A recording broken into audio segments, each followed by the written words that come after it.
N جیسا کہ آپ جانتے ہیں کہ الحمدللہ اللہ کے فضل و احسان اور آپ حضرات کی دعاؤں اور خصوصی توجہات کی وجہ سے ہمارا بروز ہفتہ بعد نماز مغرب لائیو سیشن بڑے اہتمام کے ساتھ اور پوری کامیابی کے ساتھ چل رہا ہے۔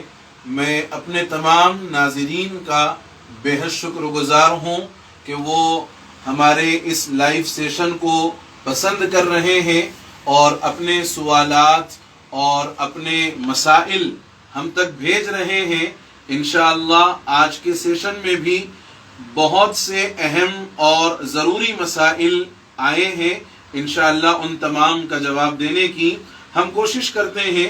چنانچہ آج کا ہمارا پہلا سوال اس سیشن کا یہ ہے کہ نماز عید کا وقت کب شروع ہوتا ہے اور کب تک رہتا ہے؟ بڑا اہم اور ضروری سوال کیا ہے۔ دیکھیے، اس سلسلے میں نماز عید کی ابتدائی اور اس کا انتہائی وقت جو بیان کیا گیا ہے، طلوع شمس کے بعد یعنی سورج کے نکلنے کے بعد آسمان پر جو زردی ہوتی ہے وہ زردی ختم ہو کر آسمان جب سفید ہو جائے تو نماز عید کا اول وقت شروع ہو جاتا ہے، اور یہی نماز عید کا اول وقت ہے۔ دوسرے الفاظ میں آپ یوں بھی کہہ سکتے ہیں کہ اشراق کا وقت جب شروع ہو اس وقت کا وقت شروع ہو جاتا ہے، اور زوال کے وقت تک نماز عید کا وقت باقی رہتا ہے۔ یعنی زوال سے پہلے پہلے تک آپ نماز عید ادا کر سکتے ہیں۔ زوال کا وقت جب ختم ہو جائے تو پھر زوال کے بعد سے آپ نماز عید ادا نہیں کر سکتے۔ نماز عید زوال کے بعد پڑھنا درست نہیں ہے۔ البتہ دو عیدیں ہیں، عید الفطر اور عید الاضحیٰ۔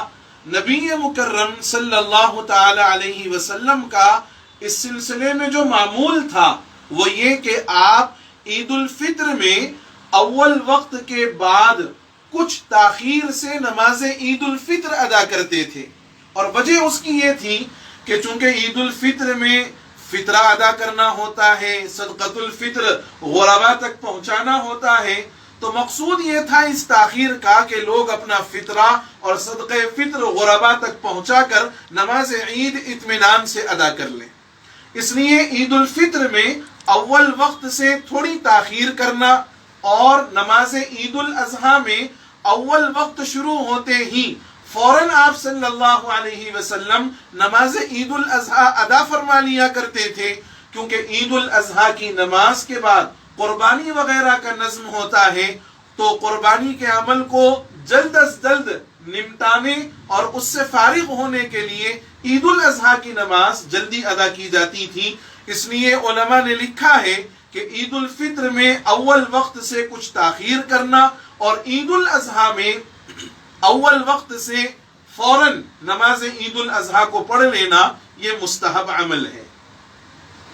دوسرا سوال جو آج ہمارے سیشن میں ہم شامل کریں گے وہ یہ کہ کیا قربانی کرنے والے کا نماز عید پڑھنا ضروری ہے، یا قربانی پہلے کر کے پھر وہ نماز عید ادا کر سکتا ہے؟ بڑا اچھا سوال ہے، لیکن اس سوال کو سمجھنے کی ضرورت ہے۔ قربانی کا وقت 10 ذی الحجہ کی صبح صادق کے بعد شروع ہو جاتا ہے، اور جس علاقے میں جمعہ اور عیدین کو قائم کرنے کی شرائط پائی جائیں، اور جمعہ اور عیدین کو قائم کرنے کے لیے جن چیزوں کا ہونا شرعاً ضروری ہے، اگر اس علاقے میں وہ تمام شرائط پائی جاتی ہیں تو جب تک نماز عید ادا نہیں ہوگی اس وقت تک قربانی کرنا درست نہیں ہے۔ لیکن یہ مسئلہ سمجھ لینا چاہیے کہ جیسے ہمارے شہر میں اگر کسی ایک جگہ پورے شہر میں عید باجماعت ادا ہو چکی ہے، اور ایک آدمی اگر بالفرض وہ نماز نہ پڑھے، لیکن شہر میں ایک جگہ عید کی نماز ہو جانے کے بعد اگر وہ اپنی قربانی ادا کر دے قصائی وغیرہ کے مسئلے کی وجہ سے، اور بعد میں جا کر عید کی نماز پڑھے، اس کی قربانی درست ہوگی۔ لیکن عموماً ہم لوگ ایسا نہیں کرتے۔ ہم لوگ جب تک نماز عید ادا نہ کر لیں اس وقت تک ہم اپنی قربانی ادا نہیں کرتے۔ لہذا جس جگہ جمعہ اور عیدین کے قائم ہونے کی شرائط پائی جائیں، جب تک نماز عید ادا نہیں ہوگی اس وقت تک قربانی کرنا درست نہیں ہے۔ ہاں، جن کھیڑے دیہاتوں میں، گاؤں وغیرہ میں جمعہ وغیرہ کی شرائط نہیں پائی جاتی، جمعہ اور عیدین کو قائم کرنے کے لیے جن شرائط کا ہونا ضروری ہے وہ شرائط اگر نہیں پائی جاتے ہیں تو پھر وہاں صبح صادق کے بعد ہی قربانی کرنا درست ہو جاتا ہے۔ تیسرا سوال جو آیا ہے، نماز عید کا مکمل طریقہ کیا ہے اور نماز عید میں زائد تکبیریں کتنی ہیں؟ بڑا بہترین سوال، اور یہ سوال اس لیے بھی اہم ہے کہ گزشتہ جب پہلی مرتبہ لاک ڈاؤن ہوا تھا تو اس موقع پر بعض لوگوں نے کچھ ایسی ویڈیوز بنائی جس میں انہوں نے مطلقاً یہ کہا، حضرت امام شافعی کا یا امام احمد ابن حنبل علیہ الرحمہ کا نام لیے بغیر مطلقاً یہ کہہ دیا کہ نماز عید میں 12 تکبیریں ہیں۔ اس سے بڑی کنفیوژن ہوئی اور عوام میں بڑی بے چینی ہوئی۔ اس موقع پر بھی ایک ویڈیو اس عنوان سے ہماری بنائی گئی تھی، وہ ہمارے چینل پر موجود ہے۔ لیکن جو سوال کیا گیا ہے نماز عید کا طریقہ کیا ہے، بھائی دیکھو، سب سے پہلے یہ بات سمجھو، عید کی نماز شرعاً واجب ہے ہر عاقل بالغ مسلمان مقیم آدمی پر، اور نماز عید مردوں پر واجب ہے، عورتوں پر واجب نہیں ہے۔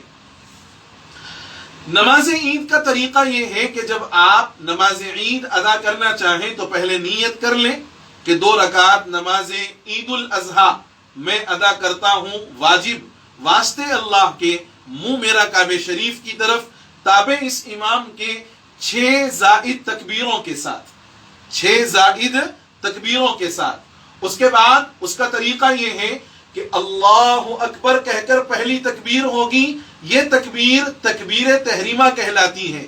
تکبیر میں ہاتھ اٹھائیں گے اور ہاتھ باندھ لیں گے، ثنا پڑھی جائے گی، سبحانک اللہم وبحمدک وتبارک اسمک وتعالی جدک ولا الہ غیرک، یہ ہم ہاتھ باندھ کر پڑھیں گے پہلی تکبیر میں۔ اس کے بعد امام دوسری تکبیر کہیں گے اللہ اکبر، ہاتھ کانوں تک اٹھائیں گے، چھوڑ دیں گے۔ تیسری تکبیر ہوگی، ہاتھ اٹھائیں گے کانوں تک، چھوڑ دیں گے۔ چوتھی تکبیر ہوگی، ہاتھ اٹھائیں گے اور باندھ لیں گے۔ امام تعوذ، تسمیہ، سورۃ فاتحہ، ضم سورہ پڑھیں گے۔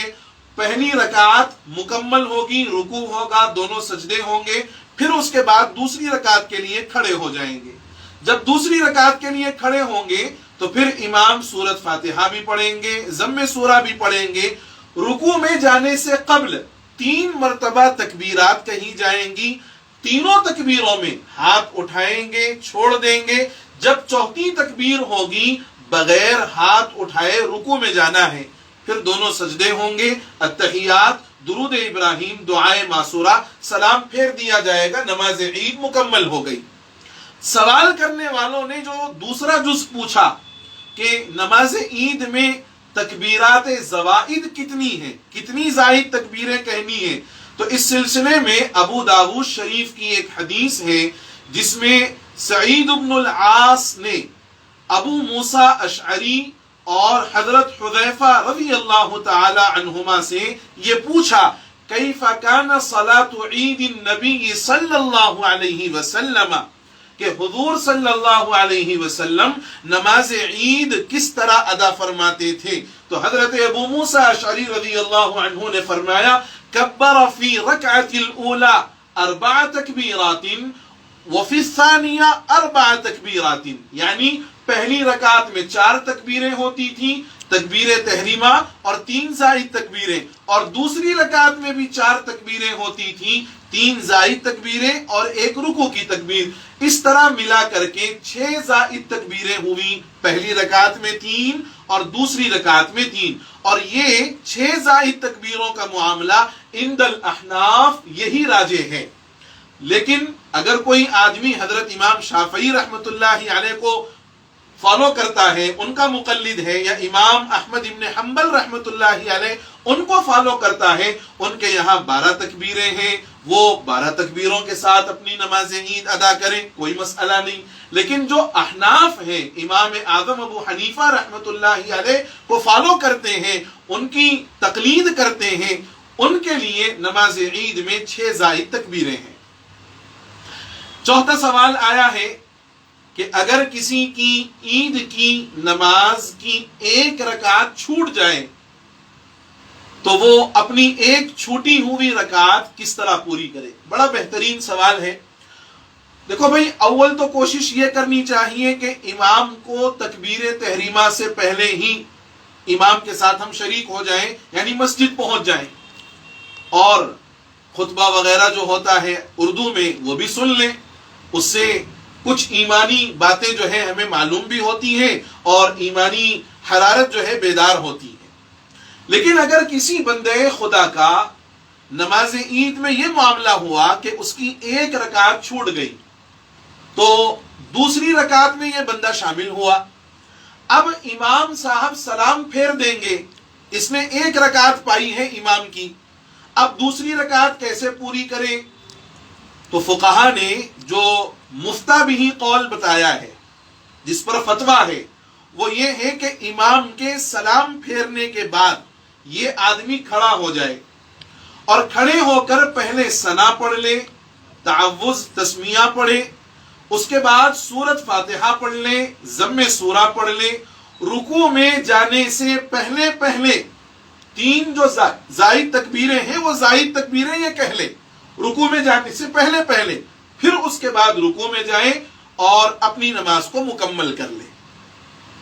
ایک شکل یہ بھی ہے کہ ایک آدمی ایسے وقت میں پہنچا کہ امام دوسری رکعت کے رکوع میں جانے والے تھے، ایسے موقع پر اگر کوئی آدمی امام کو پا رہا ہے نماز عید میں، تو یہ پہلے تو امام کے ساتھ شریک ہو کر جو زائد تکبیریں ہیں وہ کہہ لے، اگر امام کہہ رہا ہے تو یہ بھی کہہ لے۔ لیکن اگر امام رکوع میں ہے اور اس کو امید ہے کہ امام کے رکوع سے اٹھنے سے پہلے یہ اپنی زائد تکبیریں کہہ سکتا ہے، تو یہ پہلے زائد تکبیریں کہہ لے، پھر اس کے بعد رکوع میں جوائن ہو، اور پہلی رکعت ویسے ہی پوری کرنی ہے جیسے ہم نے ابھی بتائی۔ اور اگر یہ امید نہیں ہے کہ امام کے رکوع سے اٹھنے سے پہلے یہ اپنی زائد تکبیریں کہہ سکتا ہے، تو یہ رکوع میں چلا جائے اور رکوع میں جا کر کے رکوع میں وہ زائد تکبیریں کہہ لے۔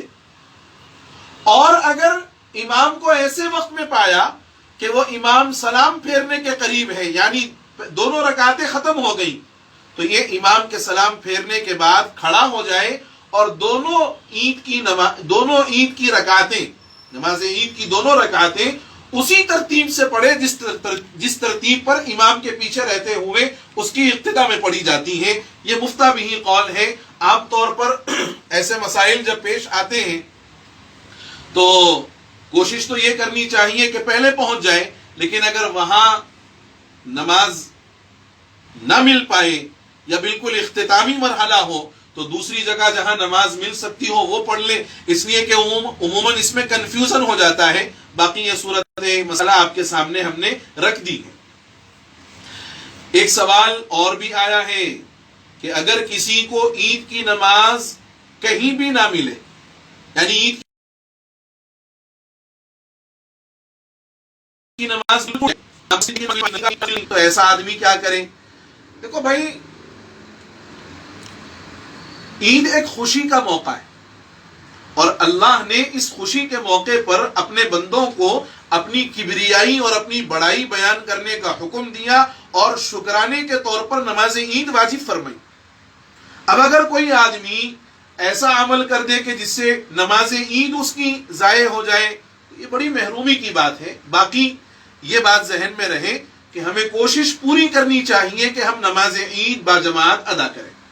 اگر نماز عید نہ ملے تو عید کی نماز کی قضا نہیں ہے، نہ وقت کے اندر قضا ہے نہ وقت کے بعد قضا کرنے کا حکم ہے. قضا فرض نمازوں کے لیے ہے اور واجب الوتر کی نماز کی قضا ہے، نماز عید کی قضا نہیں. اب اگر کسی کو نماز عید نہ ملے اور یہ آدمی نماز عید پڑھنے سے محروم ہو گیا تو فقہا نے اس کے لیے لکھا ہے کہ ایسا آدمی چاشت کی 4 رکعتیں پڑھ لے، چاشت کی 4 رکعتیں پڑھ لے ضحوہ کبریٰ کے تھوڑا بلند ہونے کے بعد، یعنی 10:30 اور 11:15 کے درمیان سے 11:30 کے وقت تک یہ چاشت کی نماز پڑھ سکتا ہے 4 رکعتیں. اور بعض علماء نے یہ بھی لکھا ہے کہ یہ 4 رکعتیں پڑھے تو پہلی رکعت میں سورہ اعلیٰ سبح اسم ربک الاعلیٰ پڑھ لے، دوسری رکعت میں والضحیٰ، تیسری رکعت میں الم نشرح اور چوتھی رکعت میں والتین والزیتون یہ سورت پڑھ لے اور اللہ تعالیٰ سے شکرانے کا گویا کہ یعنی اللہ کا شکر ادا کرے کہ اس نے عید کا یہ موقع عطا فرمایا. لیکن کوشش پہلے یہ کرنی چاہیے کہ نماز عید باجماعت ادا کرے. ایک سوال اور بھی آیا ہے اور یہ شاید عید کی مناسبت سے اسما تحسین مہدی پٹنم سے یہ سوال کر رہی ہیں. میں نے ہر سوال پر نام نہیں لیا، بس ہمیں مقصود چونکہ سوال ہے تو نام کی کوئی ضرورت نہیں ہے. باقی عورتوں کی نماز کے سلسلے میں کہ عورت کے لیے عید کی نماز کا کیا حکم ہے، کیا ان کے لیے عید کی نماز واجب ہے یا نہیں ہے؟ اگر واجب نہیں ہے تو پھر عورتیں کیا کریں؟ بڑا بہترین سوال کیا ہے ہماری بہن نے کہ عید کی نماز عورتوں پر واجب ہے یا نہیں، اور اگر نہیں ہے تو پھر کیا کرنا چاہیے عورتوں کو. دیکھیے اصل میں جمعہ اور عیدین یہ ایسی اجتماعی نمازیں ہیں کہ جس میں بھیڑ بھی زیادہ ہوتی ہے اور خطبہ عید اور خطبہ جمعہ بھی ہوتا ہے. تو یہ نمازیں جمعہ اور عیدین کی مردوں پر واجب ہے، عورتوں پر واجب نہیں. اس لیے عورتوں کو مساجد میں یا عیدگاہوں میں جا کر نماز عید ادا کرنے کی اجازت نہیں ہے.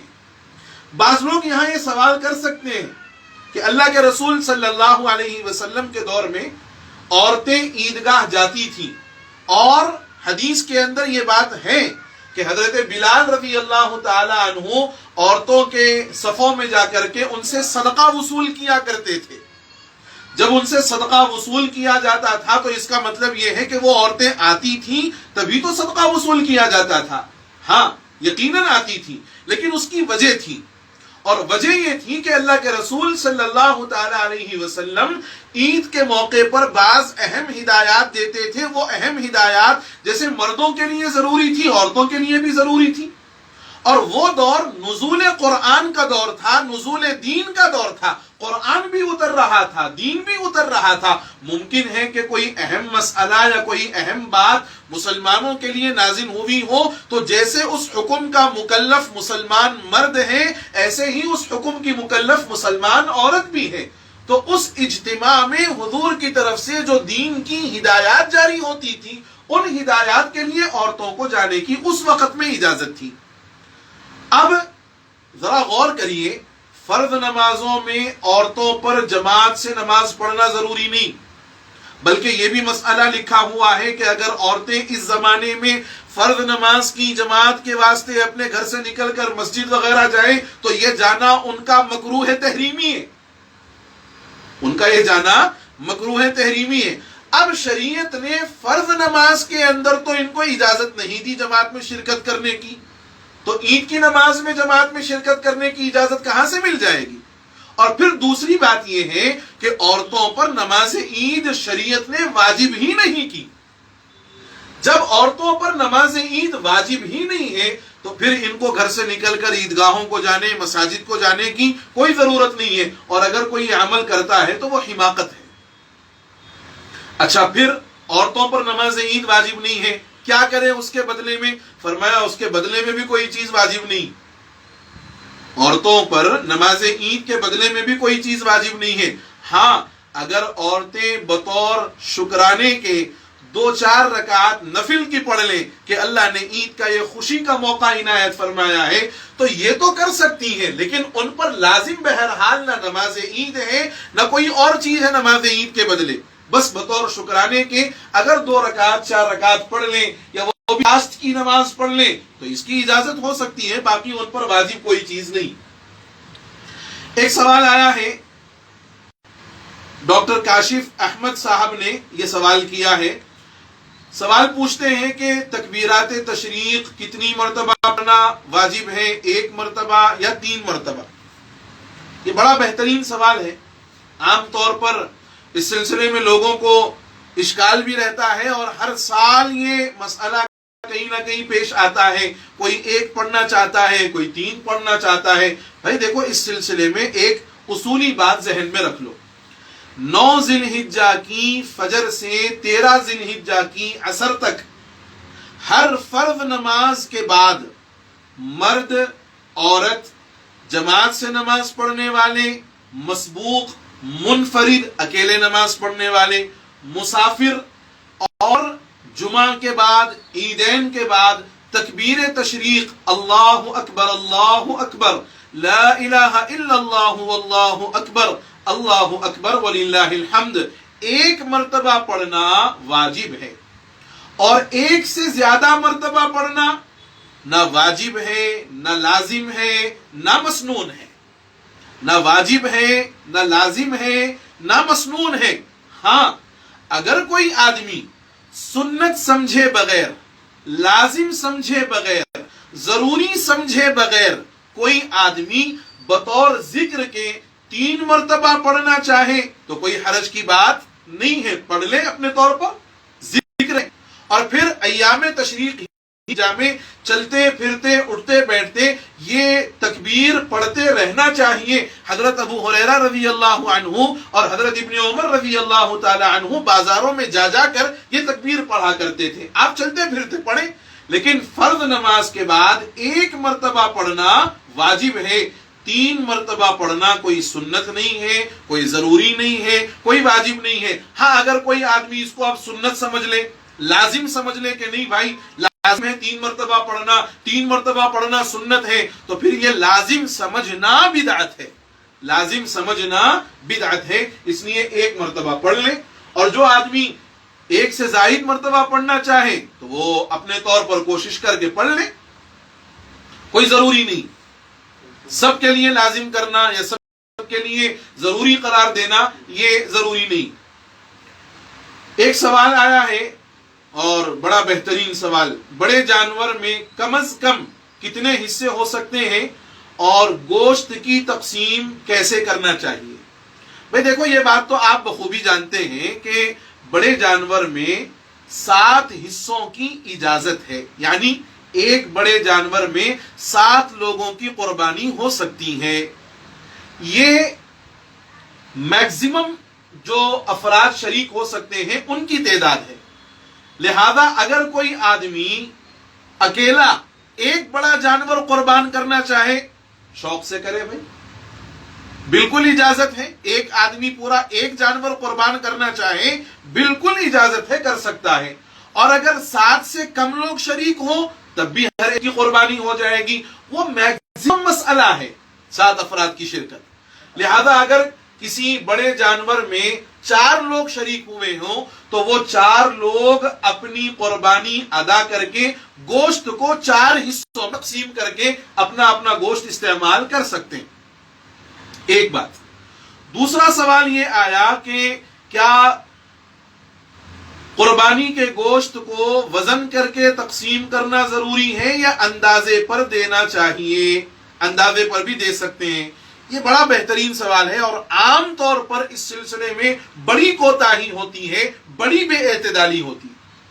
قربانی کے گوشت کو شرکا کے درمیان وزن کر کے دینا لازم ہے، لازم ہے. پھر سے سن لو، شرکا کے درمیان قربانی کے گوشت کو وزن کر کے دینا لازم ہے، لازم ہے. اندازے پر دینا جائز نہیں ہے، اگرچہ کہ تمام شرکا اس بات پر راضی بھی ہو جائیں کہ نہیں بھائی ہم اندازے پر لینے کے لیے تیار ہیں، تب بھی قربانی کے گوشت کو وزن کے ساتھ تقسیم کر کے دینا چاہیے، کیونکہ ممکن ہے کہ اندازے سے دینے میں کسی کو کچھ کم آ جائے، کسی کو کچھ زیادہ چلا جائے، تو یہ کمی زیادتی ربا کے اندر آتی ہے، یہ کمی زیادتی ربا کے اندر آتی ہے۔ اس لیے شرکا اگر راضی ہوں تب بھی یہ مسئلہ ہے کہ ان کو چاہیے کہ وہ آپس میں وزن کر کے ہی قربانی کے گوشت کو تقسیم کریں، اندازے سے تقسیم نہ کریں۔ اب ایک سوال یہ بھی رہ جاتا ہے کہ وہ جو بعض اندر کے اعضاء ہوتے ہیں، اندرونی پارٹس، اس کا کیا کرنا چاہیے؟ وہ بھی گوشت کے ساتھ رد کر کے وزن کے ساتھ تقسیم کر دیں، یہ صحیح طریقہ ہے۔ ایک سوال آیا ہے کہ قربانی کرتے وقت اگر جانور عیب دار ہو گیا تو کیا حکم ہے؟ یعنی صحت مند جانور تھا لیکن قربانی کے لیے اس کو جب جانا چاہا اور اس کو لٹا کر کے جب اس کو ذبح کرنا چاہا تو ایسے وقت میں عین ذبح سے پہلے کوئی عیب پیدا ہو گیا تو اس کا کیا حکم ہے؟ بھائی اگر ایسا مسئلہ ہے کہ وہ پہلے سے عیب دار نہیں تھا لیکن قربانی کے لیے لٹانے اور گرانے کے وقت میں کوئی عیب پیدا ہو گیا تو اس کی قربانی جائز ہے، اس کی قربانی جائز ہے۔ دوسرا سوال یہ بھی ہے کہ اگر کوئی قربانی کر رہا ہے بکری وغیرہ کی یا بھینس وغیرہ کی اور قربانی کرتے وقت میں اس کے پیٹ سے بچہ نکل آئے تو کیا حکم ہے؟ قربانی کرتے وقت میں اگر اس کے پیٹ سے بچہ نکل آئے تو کیا حکم ہے؟ تو فرمایا اس بچے کو بھی اپنے ماں کے ساتھ ذبح کر دینا چاہیے، لیکن اگر کسی آدمی نے اس کو ذبح نہیں کیا اور قربانی کے ایام گزر گئے، یعنی 10، 11، 12 یہ 3 دن گزر گئے، اور ایام قربانی 3 دن ہے میرے بھائی، 3 دن ہے، 4 دن نہیں ہے، یاد رکھنا 3 دن ہے، 10، 11، 12۔ اب ایام قربانی بھی گزر گئے اور اس نے اس جانور کو ذبح نہیں کیا تو اب یہ زندہ جانور صدقہ کرنا ضروری ہے، زندہ جانور صدقہ کرنا ضروری ہے۔ یا ایام قربانی گزر گئے اور اس نے ذبح کر کے خود اس کو استعمال کر لیا، یہ خود کھا لیا، تو پھر فرمایا کہ اس جانور کی جو قیمت ہے وہ قیمت صدقہ کرنا ضروری ہے۔ ایک سوال آیا ہے محترم اشتیاق قوسین صاحب کی طرف سے کہ قربانی کا جانور اگر مر جائے یا قربانی کا جانور گم ہو جائے تو کیا حکم ہے؟ دیکھو بھائی قربانی کرنے والے 2 طرح کے لوگ ہیں، ایک تو مالدار اور دوسرا غریب۔ اگر قربانی کا جانور مر گیا یا گم ہو گیا اور قربانی کرنے والا مالدار تھا، قربانی کا جانور جس کا گم ہوا ہے یا مر گیا ہے وہ جانور جس کا تھا وہ مالدار ہے تو اس کے لیے لازم ہے کہ اس کے بدلے دوسرا جانور خرید کر لائے، اس کی قربانی کرے۔ اگر قربانی کرنے والا غریب تھا تو پھر غریب کے لیے دوسرا جانور خرید کر لا کر قربان کرنے کی ضرورت نہیں ہے۔ کیوں؟ یہ فرق کیوں ہے؟ دیکھو جو غریب تھا اس کے لیے جو جانور اس نے خریدا تھا وہی متعین تھا، اور متعینہ جانور جب اس کے پاس سے مر گیا یا گم گیا تو اب اس پر دوسرے جانور کی قربانی نہیں ہوگی کیونکہ متعین وہی جانور تھا اور یہ غریب تھا۔ اور اگر مالدار ہے تو مالدار پر جو جانور خرید کر لایا تھا وہ متعین نہیں تھا، لہذا اگر وہ مر جاتا ہے یا گم ہو جاتا ہے تو مالدار کے لیے ضروری ہے کہ وہ دوسرا جانور اس کے بدلے میں خریدے اور اس کو قربان کرے۔ سوال کا ایک جز یہ بھی ہے کہ کیا ایسا جانور جو حالت حمل میں ہو اس کی قربانی درست ہے؟ تو فقہا نے لکھا ہے کہ ہاں قربانی تو جائز ہے، لیکن اگر حمل کے اور ولادت کے ایام قریب ہوں، اس جانور کے ولادت کے ایام قریب ہوں، ڈیلیوری کے ایام قریب ہوں، تو ایسی حالت میں اس کو قربان نہ کریں، اگر قربان کیا تو یہ عمل مکروہ ہوگا۔ ایک سوال اور بھی آیا ہے کہ نابالغ بچوں کی طرف سے قربانی کا حکم اور ماں کے پیٹ میں جو بچہ ہے اس کی طرف سے قربانی کا حکم کیا ہے؟ دیکھو بھائی جو بچہ ماں کے پیٹ میں ہے اس پر کوئی قربانی کا حکم نہیں ہے، اس پر کوئی قربانی کا حکم نہیں ہے. ہاں جب وہ پیدا ہو جائے 7ویں دن اس کے نام سے عقیقہ کر دو, 7ویں دن اس کے نام سے عقیقہ کر دو. جہاں تک نابالغ بچوں پر بھی قربانی واجب نہیں ہے. قربانی کے وجوب کے لیے بالغ ہونا اور صاحب نصاب ہونا دونوں ضروری ہیں. اگرچہ کہ نابالغ مالدار بھی ہو لیکن نابالغ ہونے کی وجہ سے قربانی کا وجوب اس پر نہیں ہوگا. لیکن اگر والد اپنی طرف سے نابالغ بچوں کی بھی قربانی ادا کر دیتا ہو اپنی واجب قربانی ادا کرنے کے ساتھ ساتھ, تو ایسی صورت میں ان بچوں کے لیے نفلی قربانی کا ثواب ضرور ملے گا. اسی طریقے سے مرحومین کی طرف سے آپ اگر قربانی کریں اپنی واجب ادا کرنے کے بعد, اگر آپ نے اپنی واجب ادا نہیں کی اور مرحوم کی کر دی, آپ گنہگار ہو جائیں گے. مرحوم کو صدقے کا ثواب تو مل جائے گا نفلی قربانی کا. تو نفلی قربانی آپ کریں بشرطے کہ اپنی واجب ادا کر چکے ہوں, اس کے بعد کریں. چاہے مرحوم کے نام سے کریں, چاہے نبی مکرم صلی اللہ علیہ وسلم کے نام سے کریں, یا اپنی نابالغ اولاد کی طرف سے کریں. ایک مسئلہ آیا ہے کہ کسی کو ذمہ دار بنا دیا کہ آپ ہماری طرف سے قربانی کر دیں, تو کیا دونوں کے پاس قربانی کے ایام کا ہونا ضروری ہے؟ مثلا ایک آدمی امریکہ میں رہتا ہے, ایک آدمی کینیڈا میں رہتا ہے, کوئی سعودیہ میں رہتا ہے, اور وہ یہ چاہتا ہے کہ بھائی اس کے نام سے قربانی ہندوستان میں اس کے کوئی رشتہ دار کر دیں. تو یہاں یہ مسئلہ بہت اہمیت کے ساتھ ذہن میں رکھو کہ قربانی جس کے نام پر کر رہے ہیں, یعنی وہ آدمی جو سعودی وغیرہ میں ہے, کینیڈا میں ہے یا امریکہ میں ہے, یہ جناب فراست صاحب کا سوال ہے کہ ان کے کوئی رشتہ دار کینیڈا میں رہتے ہیں اور ان کے پاس عید جمعرات کو ہو رہی ہے اور ہمارے پاس عید چہارشنبے کو ہو رہی ہے. تو اب جن کے نام پر قربانی کی جا رہی ہے وہ جس مقام پر ہیں وہاں بھی ایام قربانی کا ہونا ضروری ہے, اور جو ان کی طرف سے یہاں قربانی کر رہے ہیں ان کے مقام پر بھی ایام قربانی کا ہونا ضروری ہے. تو اس کا مطلب یہ ہوگا کہ جو لوگ گلف وغیرہ میں رہتے ہیں 2 دن ان کے اور ہمارے درمیان عید کے مشترک ہیں. کبھی ایک دن وہ آگے ہوتے ہیں, ہم ایک دن پیچھے ہوتے ہیں, اور کبھی بعض علاقوں میں وہ ایک دن ہم سے پیچھے ہوتے ہیں اور ہم ایک دن آگے ہوتے ہیں. تو یہ یاد رکھنا چاہیے کہ آپ جس کے نام پر قربانی ایام قربانی کا ہونا ضروری ہے, اور آپ جہاں قربانی دے رہے ہیں ان کے نام سے وہاں بھی ایام قربانی کا ہونا ضروری ہے. لہذا ایسا دن منتخب کریں کہ جو دونوں کے پاس بھی ایام قربانی کا ہو. لہذا اگر کوئی آدمی ایسا عمل کر دے کہ بھائی ہمارے پاس تو چہارشنبے کو عید ہے اور کینیڈا میں شاید اس مرتبہ جمعرات کو عید ہے, تو کینیڈا میں رہنے والے کی قربانی آپ اپنے پاس جمعرات کو کریں گے تو ان کے پاس عید کا پہلا دن, آپ کے پاس دوسرا دن. لیکن اگر آپ چہارشنبے کو ان کی طرف سے قربانی کر دیں جو کینیڈا میں ہیں اور ان کے پاس جمعرات کو عید کا پہلا دن ہے, تو ان کی قربانی ادا نہیں ہوگی, ان کی قربانی ادا نہیں ہوگی. یہ مسئلہ خوب اچھی طریقے سے ذہن میں رکھو کہ جس کے نام پر قربانی ہو رہی ہے اس کے پاس بھی, اور جو ان کی طرف سے قربانی دے رہا ہے ان کے پاس بھی عید کا دن ہونا یعنی ایام قربانی کا ہونا بہت ضروری ہے.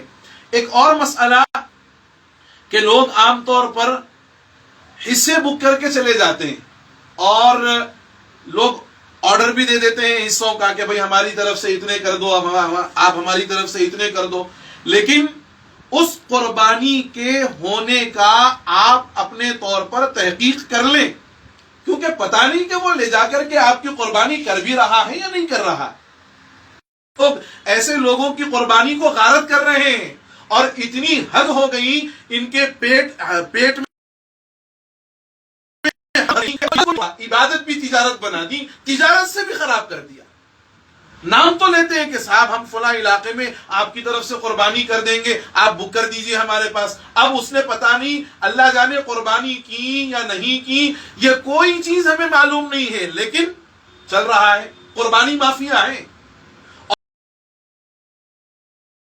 اور آپ کو حقیقت یہ بھی بتاؤں کہ بعض علاقوں میں قربانی کا حصہ 1600 روپے میں پڑتا ہے اور یہ حیدرآباد کے لوگوں سے 3,000 اور 4,000 3,500 میں بک کر کے 1,500 روپے نفع کماتے ہیں. اللہ ان کے پیٹوں کو حرام کی آگ سے محفوظ رکھے. یعنی ان کو اتنی بھی حصہ قربانی والی جیسی بھائی آدمی مطلب نیکی کرنا ہی نہیں چاہ رہا. قربانی میں اگر آپ کسی کو حصہ ملا دیں آپ کو ثواب ملے گا بھائی. آپ نیکی کرنے کو تیار نہیں ہے. آپ تو چاہتے ہیں ہر چیز میں لوٹ ہو, ہر چیز میں لوگوں کا خون چوسو. حکومت تو چوس ہی رہی ہے, تم بھی چوس لو بھائی. یعنی حد ہو گئی. اپنے دین اور اپنے مذہب سے اور نیکی کرنے کے جذبے سے کوئی سروکار نہیں ہے, بس لوٹو. ایسے قربانی مافیا سے اپنے آپ کو بچائیں, ہوشیار رہیں اور تحقیق بھی کر لیں کہ آپ کی قربانی پیسے دے کے مطمئن تو ہو جائیں گے لیکن آپ کی قربانی ہی نہیں ہوگی. اس لیے تحقیق بھی کر لیں, یہ بہت ضروری ہے. ایک مسئلہ آیا کہ اگر کسی کو قربانی کی مکمل دعا یاد نہ ہو تو کیا پڑھ کر ذبح کرے. یاد کر لے بھائی قربانی کی دعا. یاد نہیں ہے تو یاد کر لو, اور دن باقی ہے نا. قربانی کی دعا یاد کر کے پڑھو. اور اگر کسی کو واقعتاً یاد کرنے کے بعد بھی دعا یاد نہیں ہو رہی ہے تو اللہم منکا ولکا بسم اللہ اللہ اکبر یہ کہہ کر ذبح کر سکتا ہے. اب جو مشترکہ قربانی ہے جس میں کئی لوگ شریک ہوتے ہیں تو فرمایا ان مشترکہ قربانی کے لوگوں کے نام ذبح کرنے کے فوراً بعد لے لینا چاہیے تاکہ آپ بھولے نہیں. ایک سوال اور آیا ہے, عید الاضحیٰ کا اہتمام کس طرح کریں؟ بھئی جیسے آپ عید الفطر کا اہتمام کرتے ہو ویسے عید الاضحیٰ کا بھی کرو. صبح سویرے جلد اٹھو, فجر پڑھو, غسل کرو, عمدہ کپڑے پہنو, مسواک کرو, عطر لگاؤ اور تکبیر بلند آواز سے کہتے ہوئے عیدگاہ یا مسجد جاؤ, نماز عید پڑھو, خطبہ سنو اور لوگوں کو مبارکبادی بھی دو. بس 2 سوال باقی رہ گئے ہیں. موجودہ دور میں چمڑے کا کیا کریں؟ بھئی بہت ساری رائے آ رہی ہیں. بعض لوگ کہتے ہیں کہ اس کو دفن کر دیں, بعض کہتے ہیں خود استعمال کر لیں, بعض کہتے ہیں کہ کہیں بیچ کر کے قیمت صدقہ کر دیں. یہ ہے کہ بھئی یہاں وہاں ضائع کرنے سے بہتر کسی مدرسے کو دیں اور ساتھ اور بھی رقم دے دیں کہ وہ جتنی رقم چمڑے کی آئے گی وہ تو آئے گی, اس کے علاوہ آپ کی رقم سے مدرسے کا کچھ تعاون بھی ہو جائے گا. ایک آخری اور ضروری مسئلہ یہ پوچھا گیا ہے کہ قربانی کے گوشت کو کیسے تقسیم کریں اور قربانی کے ایام میں صفائی کا کس طرح خیال رکھیں. بھئی دیکھو 3 حصے بنانا ہے, ایک حصہ اپنے لیے, ایک رشتہ داروں کے لیے اور تیسرا غربا اور مساکین کے لیے. اور صفائی کا خاص طور پر خیال رکھیں. یہ چند اہم اور ضروری مسائل تھے. اللہ تعالیٰ سے دعا ہے کہ اللہ تعالیٰ ان مسائل کی روشنی میں ہمیں اپنی نماز عید کو اور اپنی قربانیوں کو ادا کرنے کی توفیق نصیب فرمائے. ہر ہفتہ بعد نماز مغرب ہمارا لائیو سیشن ہوگا, ضرور شرکت کریں اور اس کے لنکس کو اپنے دوست احباب میں ضرور شیئر کریں. والسلام علیکم ورحمۃ اللہ وبرکاتہ.